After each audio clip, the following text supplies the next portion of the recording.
punya anak ngubah ambisi kali ya. Ambisinya not so much fokus on career anymore, tapi fokus ke anak dan pengen lebih hadir lah buat anak gitu.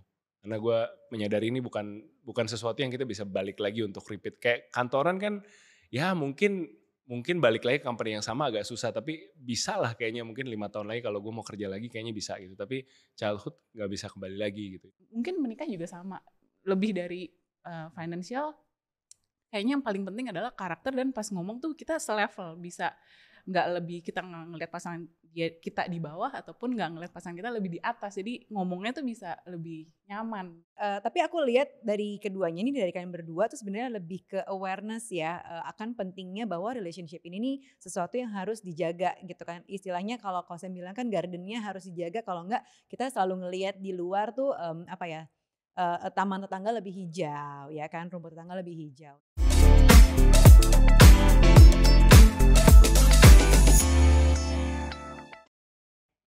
Halo parents, apa kabar? Kembali lagi di podcast Curhat Babu, curhatnya Bapak dan Ibu. Yeay, episode kali ini. Hari ini kita kedatangan tamu lagi, kita mau ngobrol sama teman kita yang udah kenal cukup lama melalui suatu transaksi.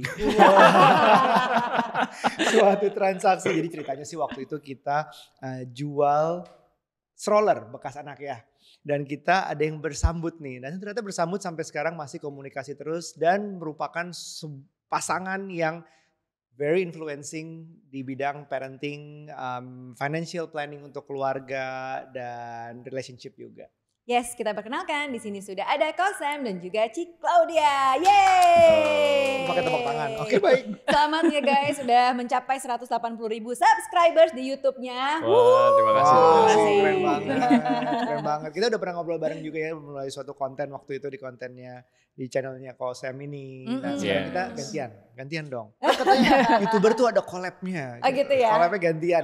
Gantian. Nah, kalau kita lihat nih konten-konten dari Kosem dan juga Cik Claudia dari Instagram, dari YouTube gitu. Kita lihat kan nih, pokoknya kalau search frugal living udah pasti tuh kayak top of mind langsung tang munculnya tuh wajah-wajah kalian gitu loh, gitu kan. Jadi sampai masuk TV karena frugal living. Bener, kan jadi penasaran nih ya kan, antara frugal living dan juga keseharian kalian nih sebagai parent, sebagai couples yang punya satu orang anak masih kecil. Terus kita suka ngelihat kok ini bapak-bapak hands on banget ya. Secara tuh sebenarnya ya jarang-jarang tapi ada lah gitu kan. Jadi menarik banget nih buat dibahas dan hubungannya tadi sama frugal living gitu. Nah, aku baca nih dari sosial media kalian juga sudah 8 tahun pernikahan. Bener kan ya? Tahun ini ke-9 berarti. Nah, pengen tahu dong cerita-ceritanya dulu deh. Dulu pada saat kenalan di Jepang, ya kan? Nah, itu ceritanya gimana? Mungkin ya siapa yang cerita? Saya aja. Lebih seru. Jadi oke, salam kenal semuanya teman-teman ya, dan thank you Parent Talk Mas Aryo, Mbak Nucha for having us again. It's always a pleasure. Kami kenalan waktu kuliah, jadi kebetulan kampusnya sama di Jepang, dan aku meskipun kita seumuran cuman aku masuk duluan. Jadi aku kerja part time di asrama kampus sebagai resident assistant. Jadi biasa tuh kalau RE tuh yang kalau ada mahasiswa Indonesia baru datang dikumpulin terus diorientasi gitu kan. Kalau di sana kan orientasinya baik gitu ya. Oh, kalau beli makanan halal di sini ya, kalau mau ke gereja ke sini, kalau ke masjid ke sini gitu kasih tahu. Nah, kenalan di situ. Terus kebetulan gerejanya bareng. Terus gue tuh termasuk yang mungkin belajarnya kurang serius. Nah, ini belajarnya serius, jadi sering modusnya pinjam catatan. Oh iya. Dari SD itu masih berlaku modusnya masih dulu ya. Masih berlaku. Pinjam catatan dan duduk sebelah gitu kan. Tadi ngomong apa sih gurunya? Aku nggak denger gitu. Dari situ terus ya kalau aku sih naksir ya, karena memang oke nih dari penampilan oke, gayanya juga oke, terus anaknya tuh baik sama temennya gitu. Kelihatan dari kalau makan bareng kan kita anak-anak Indonesia di luar negeri suka ngumpul, potluck gitu kan, bawa apa. Dia makan selalu paling terakhir. Dia harus ngeliatin semua orang udah kebagian makan baru dia duduk makan gitu. Itu juga biasanya kan biasa kalau potluck kan piringnya belang-belang gitu kan. Dia piring yang paling jelek, terus kadang cuman pakai garpu, yang lain lengkap sendok garpu, pokoknya paling terakhir lah gitu. Dari situ lihat orangnya care ya sama orang lain gitu. Gitu. Kalau kamu naksir juga nggak? Kalau gue sih naksir ya, gitu sih harus ditanya gitu. Iya, seperti cerita Sam tadi, saya korban modus ya, pinjaman catatan. Cuman nih waktu itu ngeliat Sam orangnya ya rajin gereja, ya terus udah gitu rajin organisasi. Waktu itu ingat banget tahun 2010 kan sempat ada Haiti Great Earthquake di Haiti. Nah, dan itu kan hancur banget. Nah, Sam itu salah satu yang bukan salah satu ya, dia yang menggalang dana Volunteer dari ya, gitu ya? volunteer di Jepang, bikin konser buat kirim ke Haiti dananya. Jadi Lewat ngeliat UNICEF waktu itu. Nah, lewat UNICEF. Jadi yang ngeliat Sam sih sosok yang peduli sama sesama, terus ya kayaknya anak baik-baik, deket sama orang tua, anak gereja, jadi ya bolehlah. Kayaknya, garis bawahi kayaknya. Gue suka nih kalau dengar cerita orang yang gimana sih pertama kenalan. Hal-hal pertama kenalan tuh yang diceritain pasangan yang memang sparksnya kelihatan sampai sekarang adalah yang bisa menceritakan hal yang spesifik. Bukan cuman penampilannya menarik, orangnya baik, tapi dijelaskan secara spesifik kenapa. Tadi kayak saya cerita tentang baik sama sesama sampai menyisakan makan terakhir segala macam itu spesifik detail. Jadi masih ingat spesifik detail di saat ketemunya. Itu yang sampai membuktikan kalau awalnya aja lo masih ingat seperti apa detail pasangan lo. Ketemunya berapa 9 tahun lalu? 13 tahun lalu. 13 tahun lalu. Detailnya gimana pas ketemu dan yang membuat itu naksir. Itu jalannya panjang sih menurutku. Gitu so ya? far. Selama ini kita ngobrol sama teman-teman kita, aku ngeliatin gitu. Kalau ceritanya cuman ya gitu deh. Iya gue ketemu dia waktu SMA. Udah gitu. Ceritanya memang mungkin pasti banyak tapi dia gak bisa menceritakan. Sedangkan kalian tuh kayak bisa menceritakan detailnya. Iya ya, bener juga ya. Iya. Kalau kamu mau apa? Ada yang diingat spesifik gitu? Wah, udah lo cari aja, teman-teman cari aja ya di episode berapa. Hah? Kan bisa banget dia modusnya adalah dia minjem buku gue kalau dia yang modus. Itu bisnis. Padahal itu niat bener minjem buku. Oh iya bener juga ya. Berarti ada sesuatu spesifik yang diingat. Iya, Jangan-jangan selama ini nih kita udah menjadi couples, kita udah jadi suami dan istri, kadang-kadang lupa gitu kan. Hal apa sih yang pertama kali kita tuh jatuh cinta sama dia, gitu. Bahkan mungkin tahap jatuh cinta masih berikutnya, tapi tahap awal-awal naksir tuh, iya. dia tuh bisa ingat spesifik. Beberapa pasangan yang kita temuin tuh yang bisa cerita detail spesifik, itu oh iya kerasa nih warmnya, kerasa sparksnya kerasa. Benar. Syukurlah ya. Tapi makin kesini makin banyak yang dilupa. Iya apalagi umur ya. Umur, iya. Nah makin kesini kan relationship udah panjang nih ya, 9 tahun ini. Kita 11 tahun. Lumayan loh, panjang loh di tahun ke-9.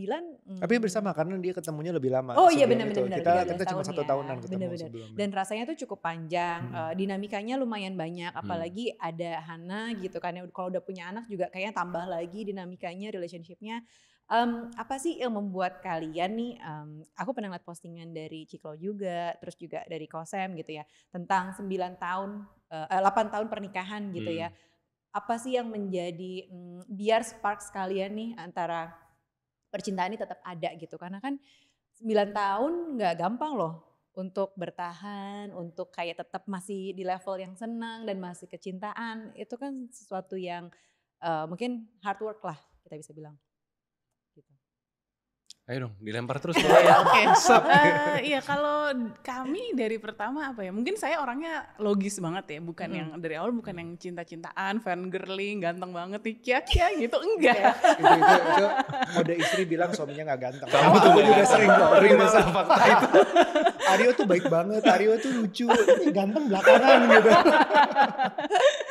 Tapi kan mungkin kalau perempuan kan memang gitu ya, mungkin kita lihat ganteng yang minta pertama pembenaran gitu kan, maksudnya yang penting kan baik gitu kan, perhatian, tanggung jawab, mungkin itu yang dilihat. Jadi ya dari awal sama Sam sih kita komit ya, mungkin kenapa kita kompak banget karena dari awal tuh berasa teamwork dan partner, bener-bener yang partner mulai dari nol, yang mulai berjuang sama-sama dari nggak ada apa-apa, dari motoran kemana-mana, naik kendaraan umum kemana-mana. Jadi banyak banget kita life milestone ya, dari milestone-nya itu banyak di-achieve sama-sama dan perjuangannya itu berasa banget. Jadi kalau sama Sam tuh justru kita berasa most of the time itu berasa jadi kayak partner bisnis ya, partner dalam menjalani hidup gitu.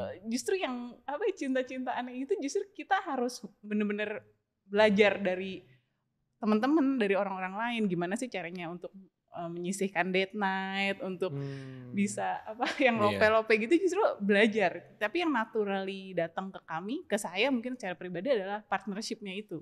Gitu. Well, marriage is a partnership sih. Iya. Jadi Kind of. in a way memang itu sudah merasakan di saat struggle bareng dan masih bersama dan di saat achieve something together itu mungkin yang namanya sparknya keluarnya di situ gitu.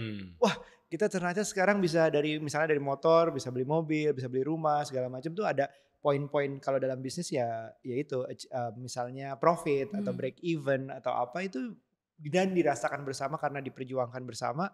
Sparksnya di situ. Mungkin sparksnya bukan dengan kata-kata I love you atau those things, tapi di saat wah kita berhasil nih yang kita tahan gak beli apa selama ini akhirnya kita berhasil beli ini misalnya gitu ya. Kayak gitu kali ya partnership yang dimaksud ya. Kalau kau Sam Kita gimana? tuh justru di awal-awal aku jadi inget dulu waktu baru pacaran tuh gue yang ngomong I love you duluan kan. Terus kayak it's kind of a big Emang deal buat sama. gue. Sama ya. Laki-laki tuh Kita duluan ya. Terus butuh validasi kan. Males dong. Gua bantu. Gue doang yang ngomong gitu. Butuh beberapa hari ya. Maksudnya Iya, apa lumayan berbulan-bulan. lah, iya. Takes quite a while untuk ngomong. Karena buat dia ini. Kalau buat gue kan di rumah tuh papa pun ngomong I love you. Oh, udah Anak gitu.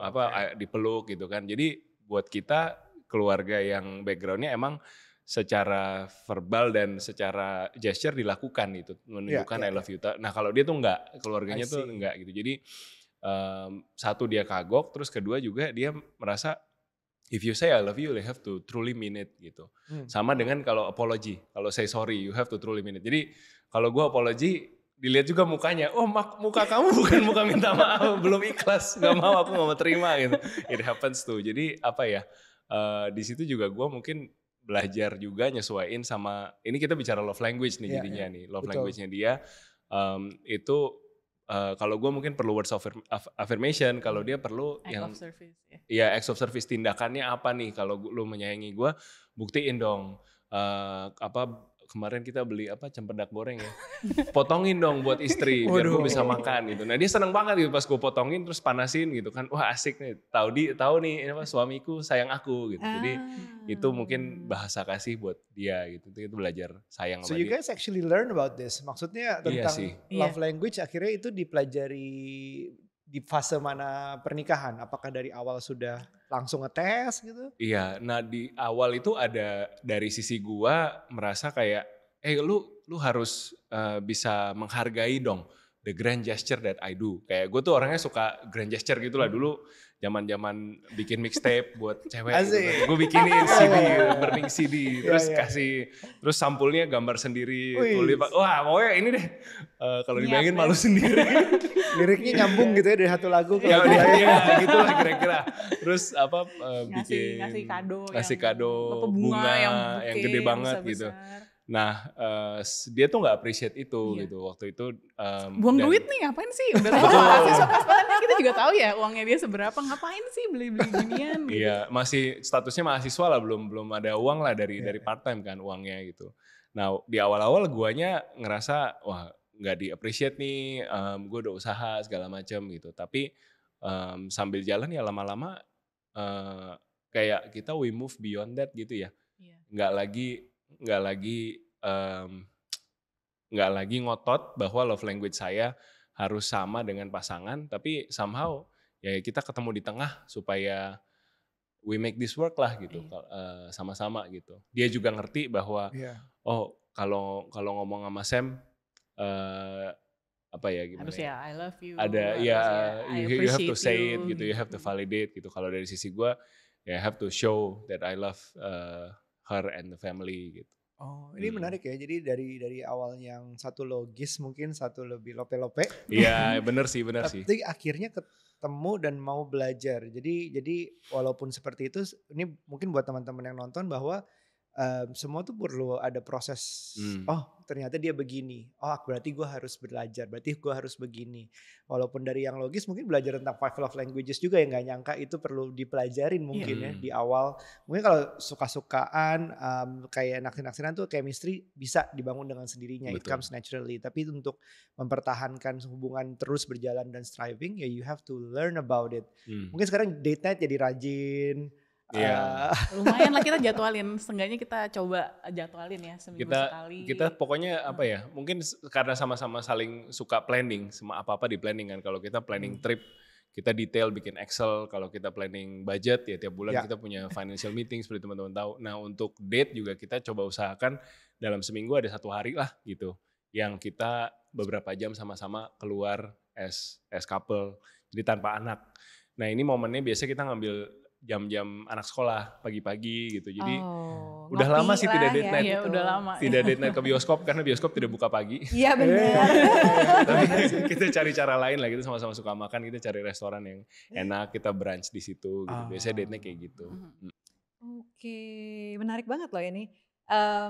Tapi aku lihat dari keduanya ini, dari kalian berdua tuh sebenarnya lebih ke awareness ya, akan pentingnya bahwa relationship ini nih sesuatu yang harus dijaga gitu kan. Istilahnya kalau saya bilang kan gardennya harus dijaga, kalau enggak kita selalu ngelihat di luar tuh taman tetangga lebih hijau ya kan, rumput tetangga lebih hijau. Nah, sekarang aku pengen nanya nih, dengan adanya Hana nih ya, kan Hana masih kecil, terus pasti kan sedikit banyak mengubah diri kalian juga dong gitu kan, as a couple, as a person, pasti ada yang berubah.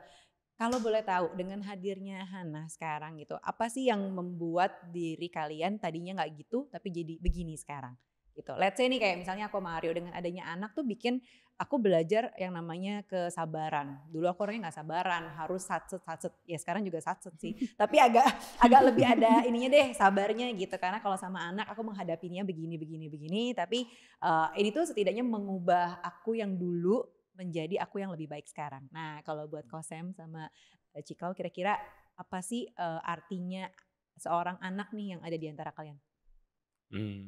Kalau aku sih mungkin jadi lebih family oriented lagi ya. Maksudnya dari dulu tuh udah kepikiran sih, memang gue lulus kuliah mau kerja yang stabil terus pengen berkeluarga, gue lebih orientasinya family man gitu daripada karir. Tapi di saat berkarir tuh sempat punya ambisi untuk misalkan di awal karir tuh pengen jadi director, pengen jadi HR director gitu kan, jalurnya kan HR. Terus pindah-pindah kerja kan juga lumayan cepat gitu, 2 tahun sekali, setahun sekali kadang pindah. Untuk apa? Untuk ya ngejar gaji, ngejar jabatan gitu, seambisius itu dulu. Terus actually karena ada Hana itu, Hana kan lahir 2019 sebelum pandemi. Nah jadi dia anak pandemi, kita dapat privilege lah untuk gedein dia tuh berbarengan di rumah gitu. Jadi ada kesempatan untuk ngeliatin dia dari kecil, bener-bener apa ya, all the tiny details of fatherhood kita ngalamin lah gitu, ganti popok segala macam. Terus 2022 kantor mulai WFO lagi, jadi mulai banyak spend waktu di jalan. Terus ya I miss those days gitu untuk di rumah sama dia, dan akhirnya ada dapat kayak perspektif baru untuk we have to prioritize something nih. Di hidup gue udah sekarang ada anak, ada kerjaan, ada konten juga gitu. Kayaknya udah terlalu banyak deh, too many things on my plate. Sesuatu harus gue lepasin nih supaya gue bisa tetap maksimal gitu, tetap bisa produktif. Ya udah akhirnya itu juga yang bikin gue decide untuk bulan Maret kemarin resign kan akhirnya dari kerjaan.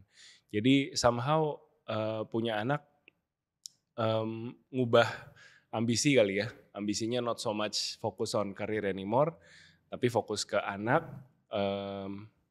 dan pengen lebih hadir lah buat anak gitu. Karena gue menyadari ini bukan sesuatu yang kita bisa balik lagi untuk repeat. Kayak kantoran kan ya mungkin balik lagi ke company yang sama agak susah, tapi bisa lah kayaknya mungkin 5 tahun lagi kalau gue mau kerja lagi kayaknya bisa gitu. Tapi childhood gak bisa kembali lagi gitu. Itu akhirnya yang bikin gue putusin. Tapi speaking of fokus ke anak, ada beberapa pasangan yang anak itu jadi kayak memecah perhatian. Ada anak lahir, mungkin beberapa bapak atau ibu anaknya nomor 1 dalam hidupnya. I would die for my kids, I would do anything for my kids. Sehingga kadang-kadang ada yang mungkin pasangannya di nomor 2 apa 3 kan, mungkin setelah dirinya sendiri. Apalagi kalau gak salah kalian tuh gak ada nanny. Dan asisten rumah tangganya adalah yang pulang hari ya. Jadi masih involve banyak di anak, involve banyak di rumah, beres-beres rumah juga. Nah itu bagaimana sparksnya tetap hidup gitu loh, ada banyak banget perhatian di rumah ini selain menghasilkan uang, ngurus rumah, ngurus anak, terus ke pasangan tuh gimana tuh caranya? Kayaknya sparksnya masih alive. Kita ya mungkin mana ya, tapi memang kalau anak masih kecil kan kita mau nggak mau harus prioritasin mereka ya. Maksudnya mereka memang butuh lebih banyak perhatian, Betul. mesti harus ditemenin main. Mungkin kan kalau udah gedean udah bisa ke sekolah, dia udah ada temennya. Jadi memang berasa sih pas dari sejak Hana lahir sampai sekarang fokus utama kita memang jadinya main sama dia, entertain dia gitu ya, gantian aja. Jadi Sam kalau udah 2 jam oke Klau gantian, pergantian main dulu Tag team, gitu kan, tag ya tag team gitu. Gantian. Ya karena aku mungkin sama ya sama Mbak Nucha, aku juga orangnya nggak sabaran dan sebenarnya sebelum punya Hana sempat kepikiran untuk child free juga, tapi ya udah akhirnya kita karena kondisi keuangan udah lebih stabil dan sebagainya, kita pikir oke, kita cobalah gitu, kalau nggak ada anak ya nggak apa-apa, kalau Tuhan kasih seenggaknya kita sekarang udah siap financially gitu. Jadi ya waktu Hana datang juga jadinya apa ya, banyak belajar tentang apa yang sayang anak, gimana ya yang unconditional love gitu. Terus kalau dengerin love song itu baru ngerti, oh ini love song ini ternyata dengerin kalau ke anak jadi lebih relevan gitu kan. Dulu dengerin love song kayak ke Sam gitu, kayak agak susah relate gitu ya. Tapi begitu Kalau dengerin sama anak beda gitu ya gitu kan rasanya. ya, love gitu kan. Gue denger lagu apa tuh, inget gak zaman dulu Savage Garden, I Knew I Loved You Before I Met You. Dalam hati gue, lebay banget sih lo belum kenal udah bisa tahu cinta. Oh ternyata itu kalau begitu dinyanyiin ke anak, dikatakan ke anak, Iya. kerasa banget. Iya kayaknya gue kalau punya anak gue akan sayang banget sama dia. Betul. Tapi kalau gue Exactly. sebelum ketemu Nucha gue gak tahu kan sayang Nucha, gak kebayang dia Iya, mukanya iya. kayak gimana. Dan itu oh iya oke. Padahal dia mungkin bikinnya bukan buat Iya. anaknya. Cuman memang bener. Lebih jadi nyambung ya. Lebih Terus jadi nyambung. lagu Aerosmith yang I Could Stay Awake Just to See You Breathing gitu kan, Iya. Just Oh to See You Sleep, iya. itu kalau Bener. lihat anak tidur langsung Bener. Lo gak pernah lihat Sam Iya. nafaskan? iya. Oh iya gitu kan. Masih udah tidur sana. Tapi gue inget awal-awal kita punya anak kan suka taruh tangan jari kita depan hidung, ini masih nafas gak sih? Iya, iya. Iya benar. Kayaknya sampai khawatir segitunya anak ada apa-apa saat tidur gitu. Benar banget. Jadi Ya itu kerasa sih. Iya. Tapi memang perlu jadi gimana kalau misalnya nanti sudah pemecah perhatian Hana jadi pusat perhatian kalian berdua, Cara kaliannya kita sendiri? keep Iya, it alive jadi gimana? kita ya itu lebih banyak dijadwalin tadi ya. Misalkan date night kita bukan date night, bahkan date brunch kita jadwalin seminggu sekali. Terus yang untuk hari-hari habis Hana tidur kita Netflix and chill 1 jam gitu. Jadi bener-bener yang nonton, kan anaknya udah tidur kita nonton, terus nonton habis itu ya ngobrol sedikit, ngebahas filmnya atau ngebahas apapun tentang hari itu atau ada concern apa, jadi baru bisa ngomongin. Karena kalau punya anak kita nggak bisa ya ngomong, kayaknya anaknya mau ikutan ngomong gitu kan. Misalkan Iya. kalau lagi sama-sama gini tiba-tiba lagi diem-diem main-main terus kita ngomong Sam apa gitu kan, bahas topik apa, tiba-tiba anaknya heboh gitu kan mau ikut ngomong. Jadi emang ya udah harus tunggu dia tidur dulu. Nonton juga susah banget ada anak. Ini Iya. pasti ya dia nggak boleh nonton. Ya ada ininya dia nggak boleh nonton. Asli kita tuh buat kita nonton ya kayak misal Netflixan gitu. Buat kita susah kalau mau ada anak kan. Kadang-kadang ya yang ini ada unsur-unsur romansnya. Ya yang ini ada Ada violence-nya. violence. Ya jadi ya udah deh akhirnya ngikutin mereka nonton mulu gitu Iya, kan. akhirnya sampai bosen tuh Cocomelon dari dulu sampai sekarang. Ya itulah. Jadi memang gak jadi karena aku memahami bahwa memang anak itu cinta biologis lah ya boleh dibilang. Apalagi kalau anak kandung tuh rasanya tuh kayak gampang banget, lebih mudah, lebih natural mencintai anak dibanding mencintai pasangan yang benar butuh lebih effort gitu. Anak pun effort dengan artian dia ngetes kesabaran segala macam. Cuman pasangan tuh lebih lagi karena gak ada elemen koneksi naturalnya itu, batinnya. Jadi ya itu usaha-usaha yang dilakukan mungkin it works ya sampai sekarang ya. Ya harus apa ya, kita menemukan harus intentional sih ya. Kita harus sadar bahwa kita butuh yang namanya romance itu. Meskipun udah gak se-sparkling, shining, shimmering, splendid kayak dulu gitu kan. Tapi ya that spark can still happen if we are intentional. Kalau kita mau ada spark itu ya kita usahakan sparknya gitu kan. Mungkin gak se-otomatis seperti dulu, lihat dia deg-degan gitu kan. Kalau sekarang deg-degannya yang lain gitu ya mungkin. A different kind of spark mungkin. Yeah. Kalau dulu tuh begitu dia, oh dia juga ternyata suka gue, rasanya tuh semriwing gitu, shining, shimmering, splendid itu saat bersambut. Tapi mungkin sekarang spark yang kita rasakan sekarang tuh kayak, wah dia tuh mirip banget sama kamu ya ternyata bagian sini, dan itu kayak merinding kadang-kadang, ih mirip banget di sini, atau mirip sama diri sendiri. Oh ternyata dia udah bisa ini si anak. Itu kebisaan suatu anak adalah cerminan orang tuanya ngapain kan, atau Betul. kemundurannya atau ke challenge-nya dia juga cerminan orang tuanya ngapain gitu. Betul. Jadi hal-hal yang kayak oh this is very emotional, this is very bukan nggak bisa dipikirin logis kenapa dia begini, hal-hal kayak wah ternyata ini spark seperti ini yang kayaknya bukan spark dia antar kita lagi, tapi anak sebagai penambah spark kadang-kadang dalam hal itu. Tapi kalau kita melakukannya secara benar mungkin. Betul. Benar gak sih masuk akal? Kan? Masuk Akal. Nah kalau dia kalau pernah bilang tentang hubungan itu komitmen 100%-nya seperti apa. Kita juga pernah lihat konten siapa yang bilang hubungan itu gak bisa pernah fair 50-50 ya.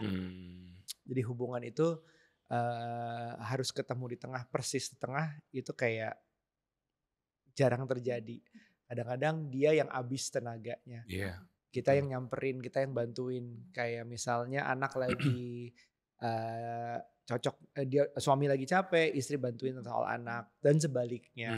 Hal-hal seperti kapan kita menentukan kita maju 100% atau 80% atau kita yang udah capek banget, bandwidthnya udah habis, harus mundur bisa. Betul sih. Gimana hubungan tentang bagaimana membagi persentase cinta di diri. Ya itu komunikasi ya. Benar banget sih, itu nggak bisa hitung-hitungan, benar setuju. Jadi kalau mau dibilang harus selalu 50-50 nggak bisa karena kita nggak tahu di jam berapa, di waktu energy tank kita lagi level apa masing-masing. Jadi penting untuk ya komunikasi gitu kan, komunikasi bahwa saya capek, sorry saya nggak bisa pegang Hana sekarang, boleh nggak kamu backup dulu. Butuh time out nih, keluar rumah dulu deh, mau ngopi dulu sendiri, bener-bener udah. Sejauh itu ya kadang-kadang nggak bisa deh gue hari ini nggak mau lihat Hana sama sekali, misalkan overload ya, mungkin Hananya baik-baik saja, cuman something wrong at work atau something yang dia memang harus lakukan sendiri atau gue juga. Oh you guys do that ya? We do that too, time off from each other, ini kasih me time buat mamanya atau buat gue. Ya kan, terus kedua mungkin gender roles ya, kita udah blur. Kalau dibilang gender role ini laki-laki harus begini, perempuan harus begini, menurut kita itu hati-hati gitu kalau terlalu mengkotak-kotakan gitu ya. Misalkan bapak-bapak nggak boleh masak atau nggak boleh ganti popok, kan ada yang masih percaya kayak gitu. Buat kami hati-hati, karena justru kalau kita berani saling pegang gitu ya role satu sama lain, jadi lebih kuat ya, lebih banyak kerjaan kamu yang aku bisa handle, sebaliknya juga gitu kan. Ya karena banyak hal juga yang mungkin kita pikir ini kerjaan cowok nih gitu, tapi ternyata cewek bisa lebih comfortable mengerjakan. Contohnya nih pas kapan di rumah lagi kemasukan tikus, aku pikir saya lebih berani. Ternyata saya yang lebih berani. Ternyata saya yang lebih berani, yang tutup lem tikusnya, buang ke depan. Tapi di satu sisi misalkan nangkep apa ada kecoa, nah ternyata saya yang lebih berani. Maksudnya kadang-kadang kan ya kita nggak tahu lah ya, lebih pinter yang strength-nya di mana gitu, di pihak yang cowok atau yang pihak yang cewek. Karena kadang-kadang kalau kita ngikutin gender roles, oh ya harusnya ngerakit IKEA cowok nih, ternyata ceweknya lebih bisa ngerakit kan ada juga gitu ya. Jadi yang penting komunikasi aja dan gak gengsi. Nah ini kan kemarin sempat yang viral tuh yang soal ngomongin galon, nikah harus 1M dulu. Oh nikah iya, 1M, oke. Nah menurutku sih kalau daripada sekedar punya 1M, tapi lebih enak lihat karakter dan kita bisa ngobrolnya tuh selevel atau enggak. Karena kan kalau udah jadi, kalau menikah dan jadi partner paling enak kalau kita ngomong udah selevel ya. Mungkin kalau partner bisnis kan juga sama ya. Kalau udah ngomongnya tuh udah gak selevel, maksudnya kayak dia lebih sombong atau kita ngeliat kayaknya kok kita ngomong gak nyambung ya, saya ngomong A dia gak bisa nangkep gitu. Nah itu kan jadi susah ya komunikasi dan planning apapun ke depannya. Mungkin menikah juga sama, lebih dari financial. Kayaknya yang paling penting adalah karakter dan pas ngomong tuh kita selevel, bisa nggak lebih kita ngeliat pasangan kita di bawah ataupun nggak ngeliat pasangan kita lebih di atas, jadi ngomongnya tuh bisa lebih nyaman gitu. Benar. Ketika kita punya frekuensi komunikasi yang setara, rasanya emang lebih enak. Jadi kalau Cikro juga bilang kan soal visi yang sama gitu. Nah itu juga kali yang ngaruh, makanya nggak ngeliat pasangan itu di atas kita atau nggak ngeliat pasangan tuh di bawah kita gitu kali ya. Nah tadi balik lagi deh, aku menarik banget nih soal roles tadi yang kadang-kadang mungkin kita nggak ada gender roles gitu kan ya. Pekerjaan laki-laki kita juga kerjain dan sebaliknya misalnya. Nah ini kan Ciklo dia ini sebagai CFO di rumah ya kan. Nah apa sih yang bikin Kosem nih memandatkan CFO ini kepada ibu gitu kan untuk ngambil peran ini yang kadang-kadang nih di dalam rumah tangga nih mungkin teman-teman juga menganggap bahwa urusan uang yaudah deh itu kan urusan suami aja deh, urusan laki aja deh, gue tinggal terima transferan, gue tinggal beli-beli, tinggal bayar aja deh, pokoknya yang ngatur-ngatur biar laki gue aja. Ada yang kayak gitu dan aku rasa cukup banyak nih yang kayak gitu. Nah kalau menurut Kosem sendiri apa sih yang membuat faktor apa namanya Ciklau ini bisa menjadi CFO di rumah? Oke, ke istri gitu ya. Ya, ke istri. Sebenarnya time tested juga. Jadi kita kan mulai dari apa benar-benar semua dari nol gitu ya. Kalau aku dari nol, nah mungkin Clau ini dari minus. Jadi aku ngelihat dia tuh dengan gaji fresh graduate berapa 11-12 tahun yang lalu, 5 juta, 5 jutaan sebulan itu men-tackle banyak hal dalam kehidupan pribadinya. Adiknya masih sekolah waktu itu butuh laptop, dia beliin. Terus orang tuanya ada utang kartu kredit, dan itu bisa berapa 50% dari salary kamu tiap bulan untuk ngebayarin itu pelan-pelan akhirnya lunas. Jadi aku ngelihat dia tuh ya selain tadi baik hati ya makannya paling terakhir gitu, dia juga good with money gitu. Dia juga bijak lah mengatur keuangan. Dan banyak hal-hal yang aku pikir milestone hidup kayak aku bakal butuh support nih dari orang tua nih dalam hal menikah, punya mobil pertama dan segala macam, ternyata kita bisa lewatin sama-sama dan itu seringkali ya di-drive oleh Clau gitu untuk pembukuannya, untuk keuangan planningnya segala macam gitu. Dan kita banyak ngambil langkah-langkah yang kayak berani ya, maksudnya umur baru 20-an, bangun rumah sendiri, ambil tanah yang agak gede ukurannya gitu, terus bener-bener manage kontraktor sendiri di lapangan. Biasanya kan orang bangun rumah sendiri itu rumah kedua atau rumah ketiga gitu, usia udah 30-an ke atas. Nah kita di bawah itu dan jadi jalan gitu. Jadi yang bikin aku akhirnya percaya ya emang udah kelihatan hasilnya gitu, terbukti. Terbukti kualitasnya. Luar biasa. Gitu.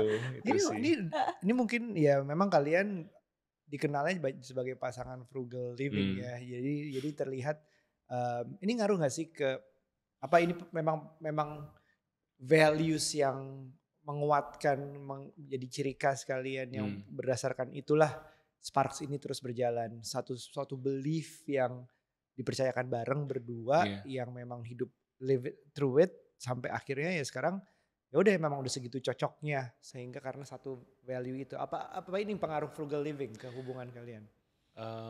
Iya kalau dibilang pengaruh frugal living ke hubungan itu besar ya.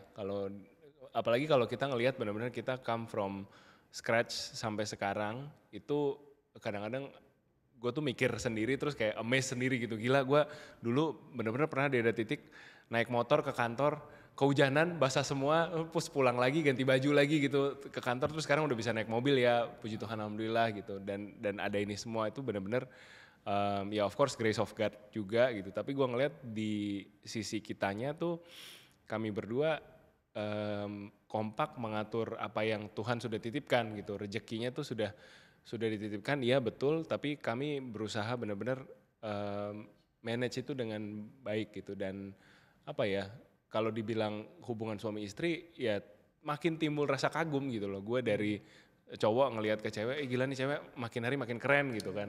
Kayak gitu. Gimana? Tambah ganteng gak saya? Kasih. Oh, dia mau minta apa nih? Minta PS atau apa nih biasanya? Curiga. Karena kan value dasar pernikahan kan salah satu yang alasan berantem, alasan pisah itu ada ekonomi selalu banyak di pasangan di luar. Entah itu masalah kebanyakan duit mungkin atau yang jelas kebanyakan masalah perbedaan pendapat tentang uang. Yeah. Tapi ini esensi yang kuat ini di kayak jadi awareness tentang financialnya tuh segitu kuatnya di antara kalian menurut kita. Jadi apapun pergerakan mau beli apa, mau spend apa, mau nanti nabung buat apa tuh kayaknya semuanya tuh pasti ke track ya. Jadi everything based on that. Mungkin bukan buat semua pasangan. Betul. Bisa, kita sih nggak bisa ya frugal. Bingung yang ada stres nanti. Tapi we admire that a lot. Apalagi cocok banget ke kalian gitu kayaknya. Emang live through it gitu. Itu yang amazing sih. Teman-teman kalau mau lihat kontennya tentang frugal living sejauh apa yang dilakukan oleh Kosem dan Ciklau itu ada di YouTube-nya ya. Nah, sekarang kita nih punya satu pertanyaan lagi untuk pertanyaan penutup. Nah, ini di sini di depanku. Ceng-ceng. Ini nggak tahu ini surprise question. Sudah ada kartu di sini. Kita akan minta Ciklau ambil satu dan Kosem juga ambil satu. Wow. Oke, dan saling menjawab. Oke. Bismillah.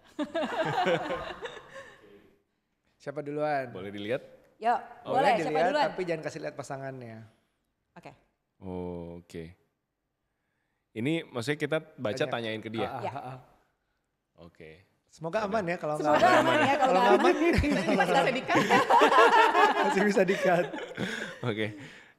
Aku mulai ya. When was the last time I made you upset and you didn't tell me? Waduh. Ini Sering ini sering sebenarnya. ya. Kayak gini kan Mbak Nuce juga pasti berasa kan. Hal kecil daripada ribet udah deh di aja gitu. Oh gitu ya, nggak usah bilang ya. Katanya komunikasi. Biasanya berasa sih, temperatur rumah tuh langsung turun Waduh, sedikit. Agak Lebih dingin gitu ya, bisa agak dingin. Apa ya? Terus, how can we handle the situation better next time? Katanya gitu. Mungkin Mas Arya tahu kan yang terakhir mungkin soal mobilnya. Ini yang Oh, paling sebel. cerita tentang AC. Oh, ya. AC mobil. Kan kita memang beli mobilnya second, mobil Yeah. Eropa. Dan mungkin kami atau saya kali ya belum siap untuk menanggung biaya jajan mobil Eropa. Jadi ini sudah hampir tahun ke-10 ya usia mobilnya. Usia mobilnya. Dan kita sudah pakai hampir 6 tahun.